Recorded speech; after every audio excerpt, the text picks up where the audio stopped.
Haute-Saint-Charles. Mr. Speaker, while Canadians are going without food because of high prices, the Prime Minister's friends continue to get richer.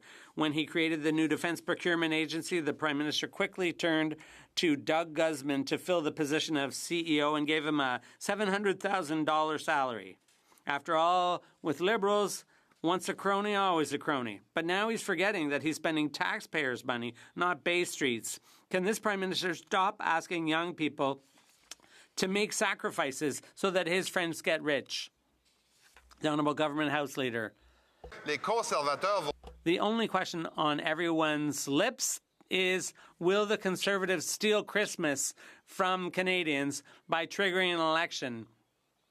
We were just elected 6 months ago, and we got a mandate to build the strongest economy in the G7 and a strong country, and to build housing and opportunities, job opportunities for young people from coast to coast to coast. Is that member going to steal Christmas, or will he support our young people by supporting our budget? The Honourable Member for Charlesbourg, Haute-Saint-Charles. Mr. Speaker, the Government House Leader, he's unique. There's no one else like him. And he's supporting the Liberals' mismanagement for 10 years and telling Canadians that everything's going tickety-boo. Are they going to table an affordable budget so that Canadians can have an affordable life? That's the question on everyone's lips. The Honourable Government House Leader. That is the question. That is the question. We are going to table an affordable budget based on a strong economy, which will guarantee a future and housing for our young people. It will guarantee training for our young people. The only question that remains is, are they going to steal Christmas, or are they going to take this opportunity to build a strong country with the best economy in the G7? Member from Nanaimo, Ladysmith. This government, Liberal elites and insiders have never had it so good. But the Prime Minister told Canadians they need to sacrifice. He promised he would spend less, but instead he spends more. The latest example, the head of his new defense investment agency, who has never served, will draw a $700,000 salary. Meanwhile, rent has doubled, food banks are breaking records, and seniors are living in their cars. How much more do young Canadians have to sacrifice so this Prime Minister can hire his buddies? The Honourable Secretary of State for Financial Institutions. Mr. Speaker, I don't know where the party ops has been for the last 4 months, but we've been travelling in the country listening to Canadians. On November 4th, we will table a generational budget, Mr. Speaker. We will spend less in government operations. We will invest more in Canada. We will invest more in Canadians, Mr. Speaker.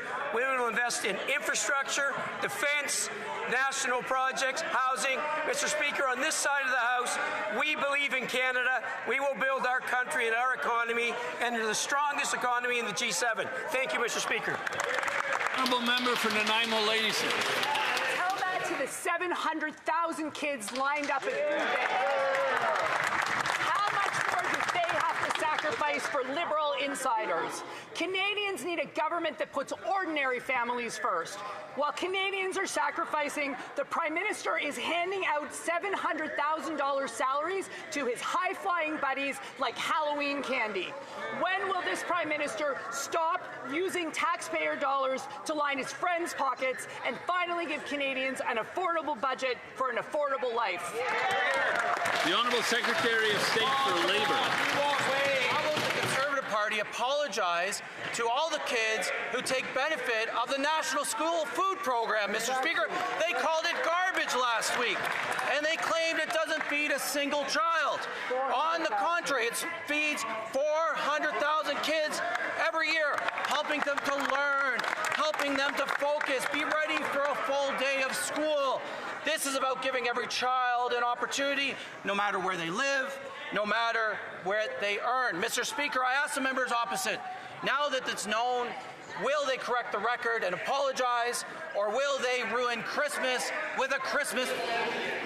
The Honourable Member for Carlton Trail Eagle Creek. After 10 years of this government, government, Liberal elites and insiders have never had it so good.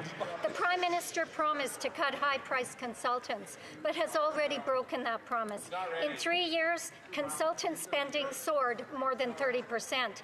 This Prime Minister said he'd do things differently. According to him, differently is spending more than a record $26 billion on consultants. Another broken Liberal promise. Will the Prime Minister cut the costly consultants so Canadians can afford to eat? Honourable Secretary.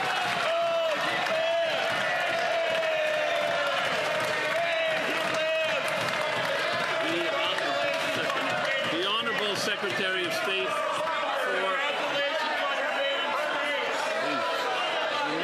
The Secretary of State...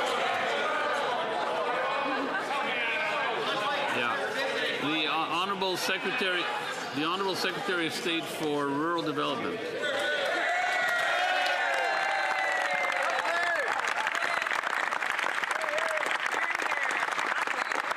Mr. Speaker, I reject the premise of that question, Mr. Speaker, because we all know on this side of the House the Conservatives never gave a dang about the low-income people and never will, Mr. Speaker. There you go. So I would point again a memo to the Conservatives. Canadians don't want a Christmas election, first of all.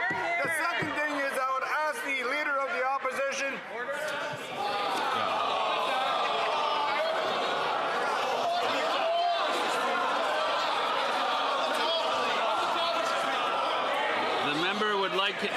The member would like it from the top. Go from the top.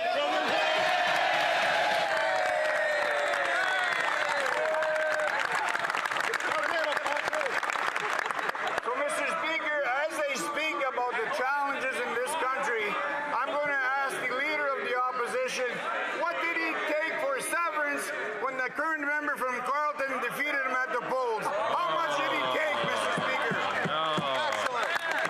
Member for Leeds, Grenville, Thousand Islands.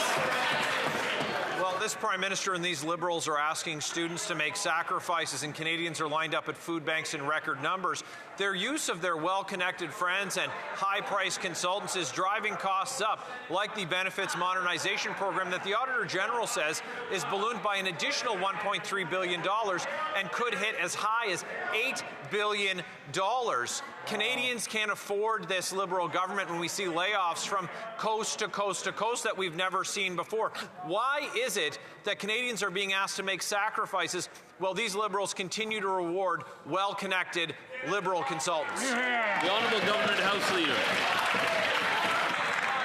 Mr. Speaker, this from the member who, when asked about his leader's comments on the RCMP, said, "I'm sorry, I have a lozenge in my mouth." So what I would like to ask that member is, will he take out his lozenge, go over and talk to the Leader of the Opposition, say, don't be a Grinch, don't cause a Christmas election, vote for this budget, and make Canada the best economy in the G7. Honourable Member for Leeds, Grenville, Thousand Islands, Rideau Lakes. Well, I can tell you that a lot of Canadians feel sick after these Liberals continue to inflict their out-of-control spending on consultants.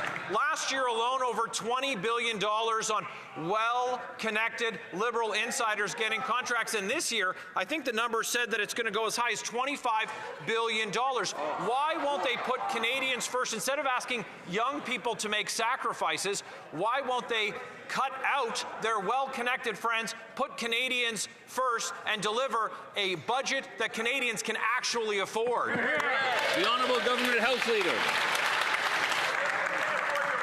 Mr. Speaker, notwithstanding the member's choice of cold remedy, we will be putting a budget before this House next week. This member will have an opportunity to vote for opportunities for young people, for UTIP grants to unions so that we can create skilled trade jobs, unionized skilled trade jobs on major projects in this country, so that we can fund science, so that we can fund education, so that we can give a raise to our military personnel. Mr. Speaker,